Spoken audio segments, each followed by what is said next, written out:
Assalamualaikum warahmatullahi wabarakatuh. Alhamdulillahirabbil alamin wassalatu wassalamu ala asrofil anbiya'i wal mursalin sayyidina Muhammadin wa ala alihi wa sahbihi ajmain. Qala rabbi shrah li sadri wa yassir li amri wahlul 'uqdatam min lisani yafqahu qawli. Fa inna asdaqal hadisi kitabullah wa khairal hadi hadi sayyidina Muhammadin sallallahu alaihi wasallam. Wa syarrul umuri muhdatsatuha wa kullu muhdatsatin bid'ah wa kullu bid'atin dhalalah wa kullu dhalalatin finnar. Allahumma inni a'udzubika an adilla au udalla au azilla au uzalla au adlima au udlama au ajhala au yujhala alayya.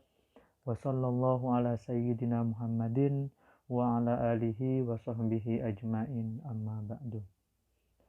Hadirin rahimakumullah, alhamdulillah senantiasa kita bersyukur kepada Allah Subhanahu wa taala yang mana atas limpahan rahmat dan hidayahnya kita masih diberi kesehatan hingga hari ini.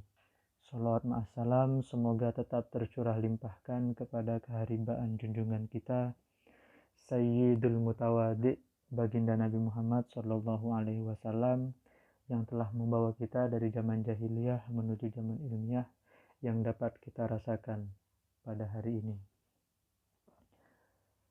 Hadirin rahimakumullah, sebagai seorang mukmin sudah sepatutnya kita senantiasa melantunkan doa kepada Allah Subhanahu wa taala Rabbal alamin, karena doa merupakan senjata bagi orang mukmin. Seorang yang ingin selamat dari malapetaka maka bisa menolaknya dengan cara berdoa.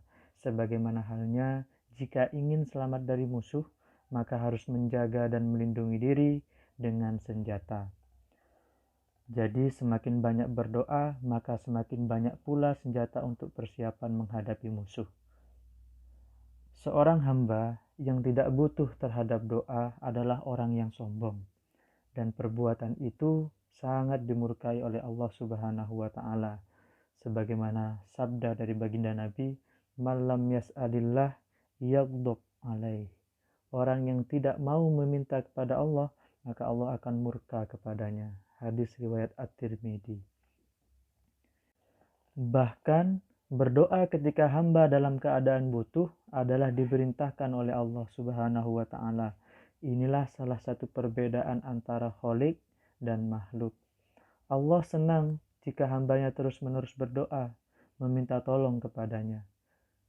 Berbeda dengan makhluk, jika dimintai pertolongan oleh sesamanya, bahkan dimintanya itu berkali-kali, maka kadang-kadang bukan pemberian yang kita dapatkan, melainkan murka dan cacian. Doa merupakan salah satu percakapan seorang hamba untuk berinteraksi, bermunajat dan menyerukan isi hatinya kepada Allah Rabbal Alamin. Dan ketika menghadap Sang Kholik, para hamba harus beradab dan bertingkah yang sopan. Dalam hadis qudsinya, Allah Subhanahu wa taala pernah menegur hambanya karena tidak fokus dan tidak konsentrasi ketika berdoa. Allah Subhanahu wa taala berfirman, "Hambaku, apakah kamu memang berdoa meminta kepadaku? Tapi perhatianmu ke kanan dan ke kiri. Sedangkan ketika engkau berbicara sesama hambaku yang lain, engkau mengerahkan seluruh perhatianmu kepadanya, lalu engkau tinggalkan aku."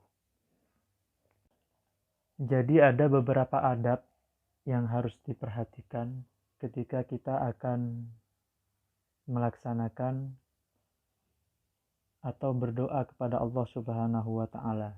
Yang pertama, menghadap kiblat.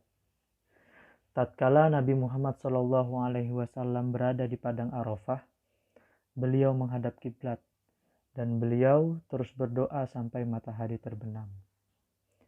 Yang kedua, mengangkat tangan. Nabi Muhammad sallallahu alaihi wasallam pernah bersabda, "Sesungguhnya Tuhan kalian itu malu dan Maha Pemberi.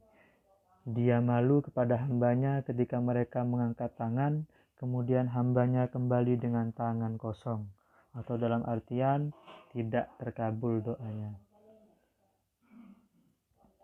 Hadis riwayat Abu Daud dan At-Tirmidzi. Yang ketiga, berdoa dengan rendah diri dan khusyuk sebagaimana firman Allah Subhanahu wa taala dalam surah Al-A'raf ayat 55, Ud'u rabbakum tadarru'aw wa khufyah innahu la yuhibbul mu'tadin. Berdoalah kepada Tuhanmu dengan berendah diri dan suara yang lembut. Sesungguhnya Allah Subhanahu wa taala tidak menyukai orang-orang yang melampaui batas. Yang keempat, berdoa dengan suara lirih. Allah Subhanahu wa taala berfirman dalam surah Al-Isra ayat 110, "Wala tajhar bisolatika wala tukhafid biha wabtaghi baina dzalika sabila." Janganlah kalian mengeraskan doa kalian dan janganlah pula kalian merendahkan dan carilah jalan tengah di antara keduanya. Demikianlah adab-adab di dalam berdoa. Janganlah bosan-bosan untuk memperbanyak doa dan meminta pertolongan kepada Allah Subhanahu wa taala, karena malapetaka itu datang secara tiba-tiba.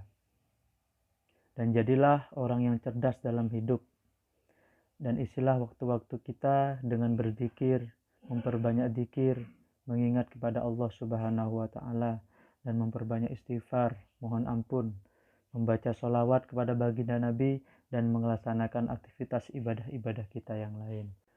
Demikian yang bisa disampaikan. Semoga ilmu yang sedikit ini bisa menjadi ilmu yang manfaat dan barokah. Subhanakallahumma wa bihamdika asyhadu an la ilaha illa anta astaghfiruka wa atubu ilaik.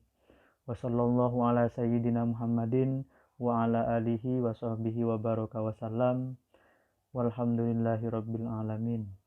Assalamualaikum warahmatullahi wabarakatuh.